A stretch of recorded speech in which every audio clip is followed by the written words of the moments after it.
Part 4. Lead us not into temptation. Foreign Policy. Chapter 18. Beacon to the World. The most effective way to help poorer nations is to practice non-aggression. We are fortunate. We live in a nation founded by people who knew that aggression through government creates poverty and strife. Consequently, we have become the wealthiest nation on earth. How can we apply our new understanding to help the developing nations, where people still die regularly of starvation and disease? Creating poverty in the Third World. Before we can help disadvantaged nations, we need to know what creates their poverty in the first place. In Chapter 2, we found that resource endowment had little bearing on a nation's wealth. Indeed, most developing nations have more strategic minerals than Japan, one of the wealthiest countries in the world. Lack of natural resources cannot account for the plight of the Third World.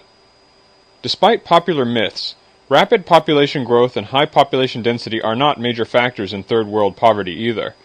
Hong Kong and Singapore, with annual per capita GNPs of excess of $6,000 in 1985, had more than 10,000 people per square mile.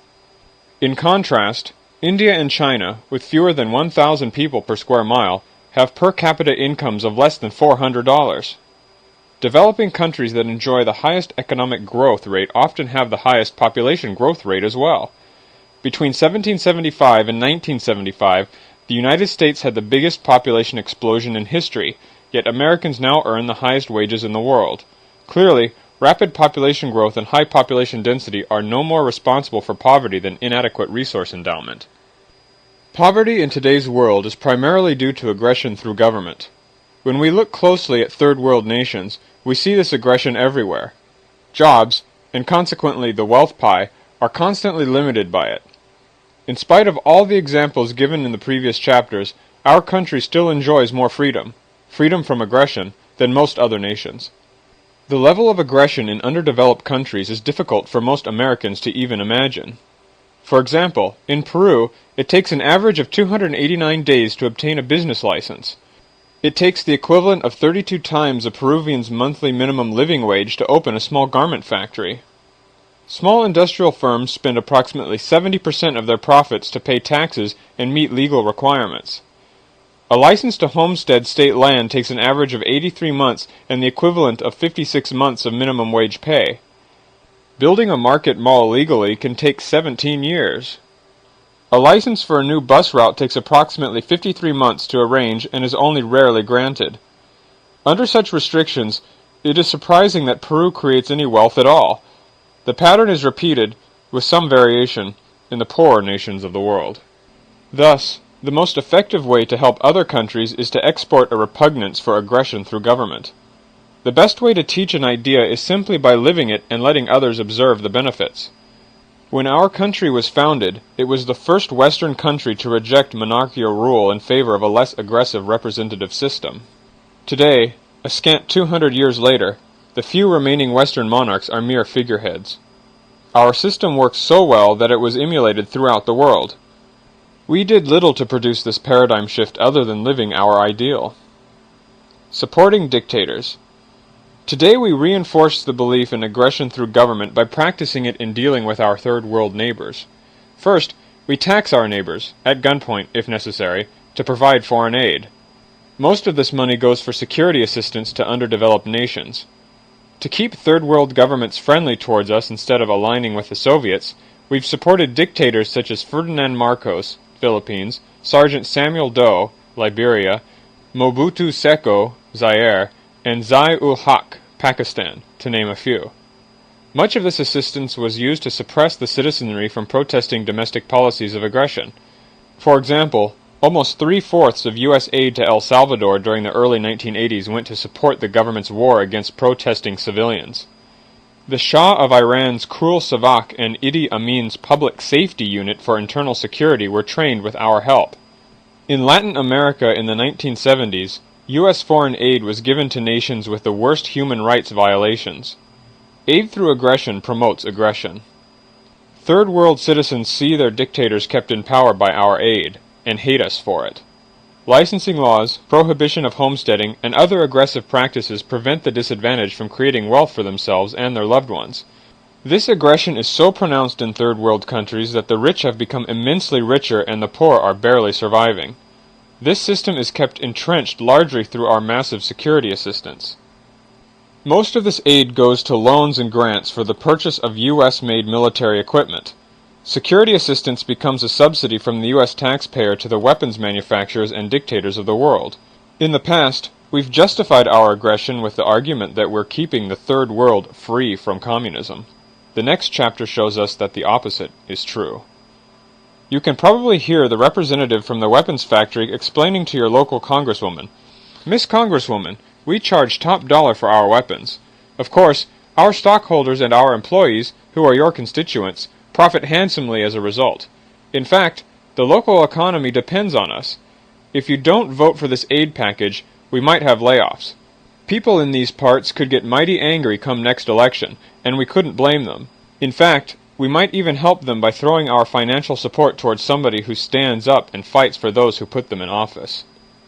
The congresswoman sighs and agrees to vote for the subsidy. After all, if she doesn't, the weapons manufacturers will back someone who will. Eventually, the arms manufacturers will be successful, and the aid package will pass. Why should she sacrifice her career for something she can't stop? If the voters she represents care more about their paycheck than the exploitation of the third world, why shouldn't she?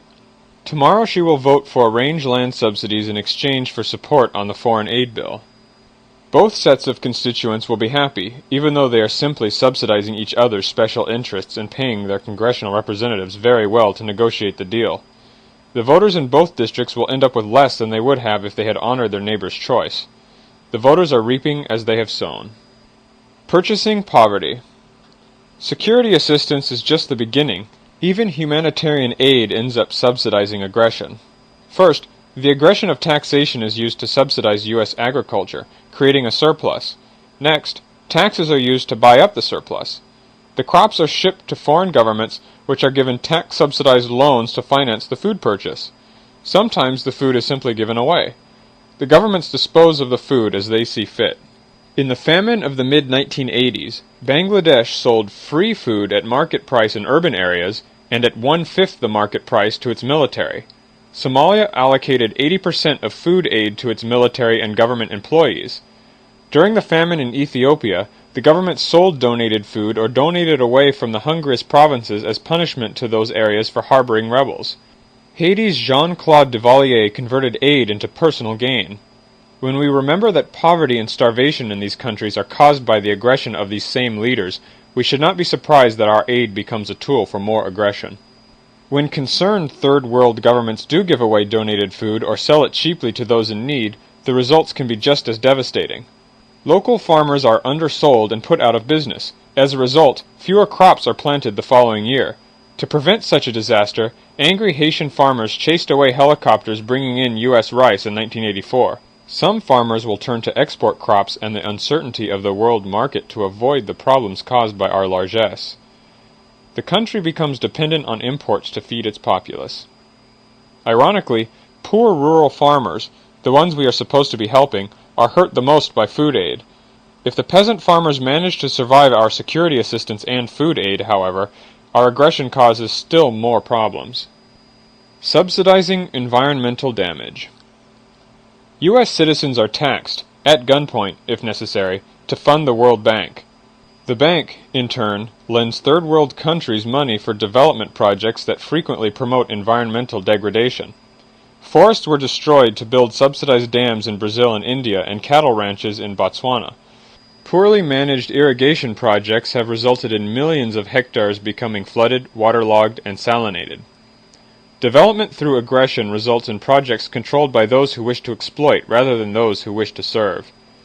Why does our government keep giving such destructive aid in our name and with our tax dollars? Of every aid dollar, 82 cents is spent on American products. Thus, the aid programs are really a transfer of wealth from the American taxpayer and the third world poor to American-based multinational firms. Like any special interest group, these firms have a strong influence on our representatives because they can commit large amounts of money to the campaign chests of those who serve them best. Not understanding how wealth is created, many sincere heads of state agree to borrow money for such projects in the hope that prosperity will follow. World Bank projects usually create subsidized government monopolies. Because of the inevitable inefficiency and high cost, the project cannot generate enough new wealth to pay for itself. The country ends up with a debt to the World Bank that cannot be repaid. Sometimes, the World Bank steps in with more loans for agricultural development. In the early 1970s, Tanzania received more bank aid per capita than any other country. Much of this money was used to support the army's effort to drive the peasants from their land to government villages or communes. Generous loans to the governments of Vietnam, Indonesia, Ethiopia, and Guatemala funded similar resettlement programs in these countries. The communes were seldom productive. Land taken from the peasants was awarded to political favorites. Once again, money taken by aggression from the U.S. taxpayer was used to support more aggression. In Indonesia and Brazil, peasants who were robbed of their farms were often resettled on cleared rainforest land. In some countries, the newly landless cleared the forests themselves in an attempt to create new farms.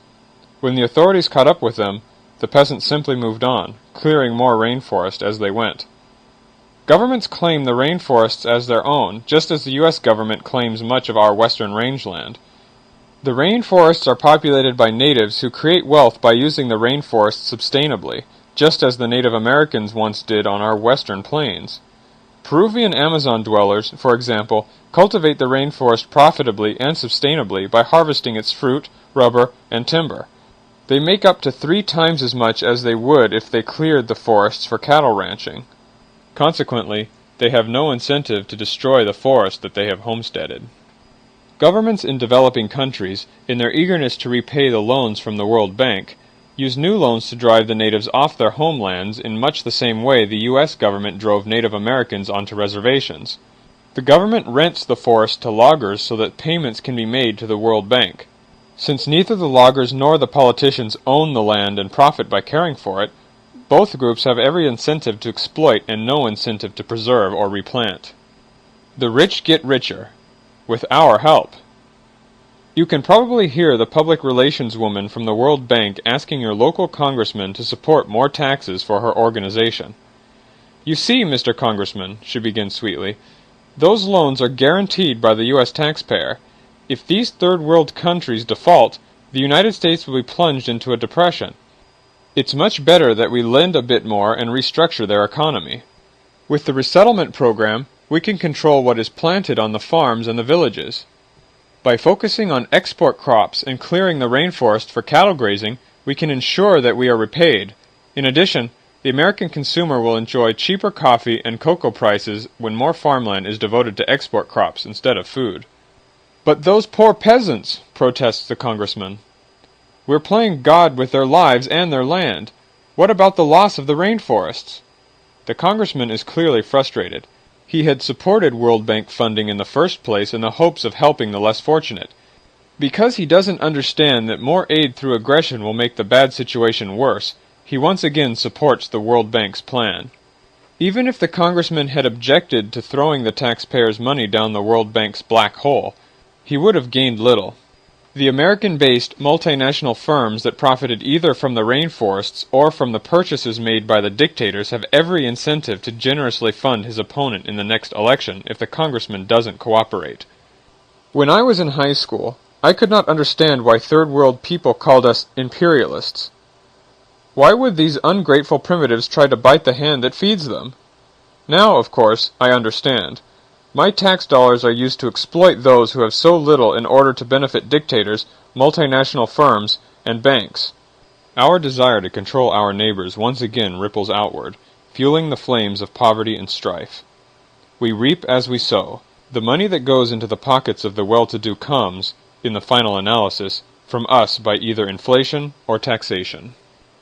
Kicking them when they're down. Against the background of aggression funded by their rich American neighbors, it's a wonder that the third world nations create any wealth at all.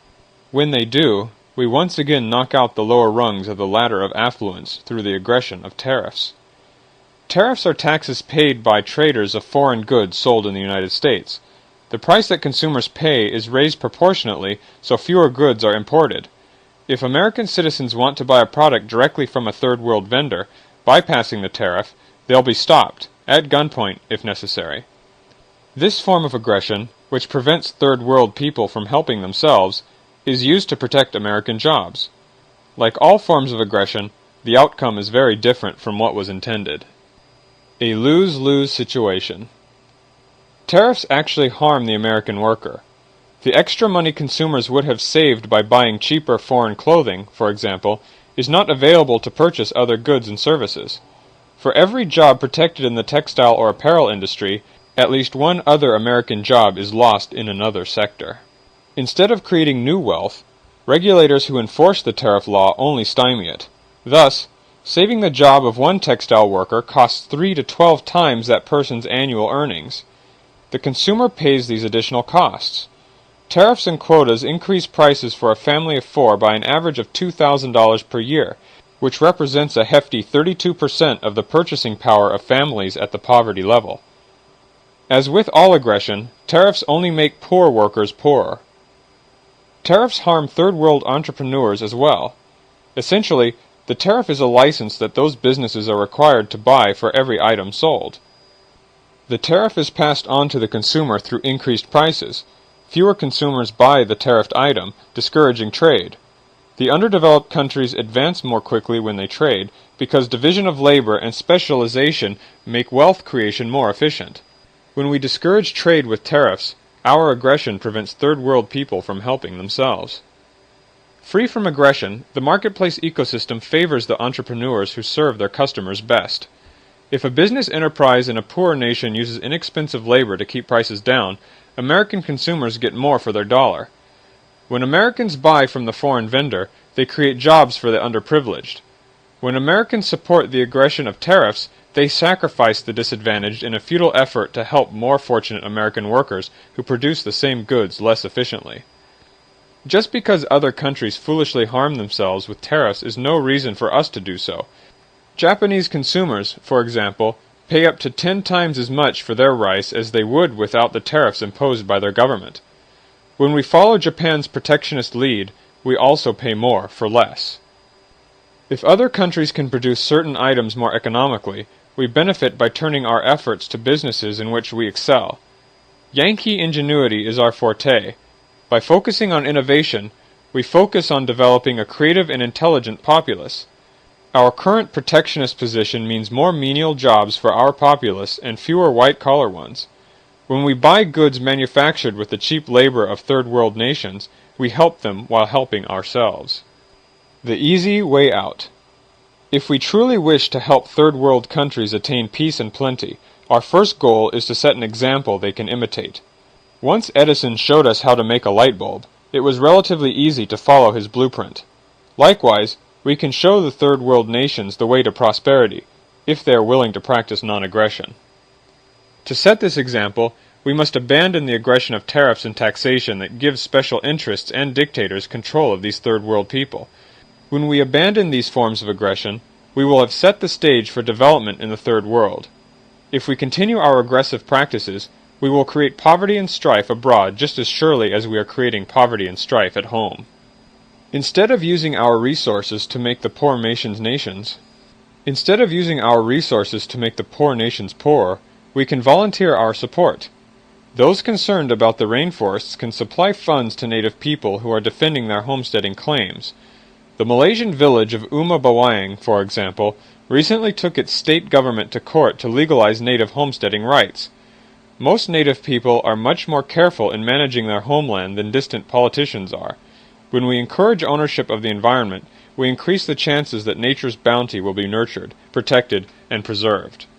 Some people object to individual ownership of rainforests for fear an unscrupulous, wealthy person might buy these sensitive environments and destroy them. The marketplace ecosystem regulates such individuals with the feedback of profit and loss. Daniel K. Ludwig, the richest man in the world in the 1970s, cut down 250,000 acres of rainforests for a tree farm. He lost billions of dollars because the new trees were not able to grow well there. Naturally, he stopped cutting down rainforests. Few individuals can afford to duplicate his mistake. Politicians, however, are more likely to continue such practices because they do not lose money by destroying the rainforests. Indeed, they profit by it. When we stop supporting dictatorship, stop subsidizing environmental destruction, start encouraging recognition of homesteading claims, and start trading with third world nations non-aggressively, we will contribute significantly to their progress. Ultimately, peace and plenty in these countries are a product of the hearts and minds of their people. Until they, individually and collectively, forsake aggression, third world people will, like ourselves, reap its bitter fruits. We hesitate to abandon our aggression overseas. We are fearful that somehow selfish others will take control if we don't. In our hearts, we still aren't sure that non-aggression works in the real world. Let's take a closer look at the communist threat that affected our foreign policy over the past several decades to see if our fears are well founded.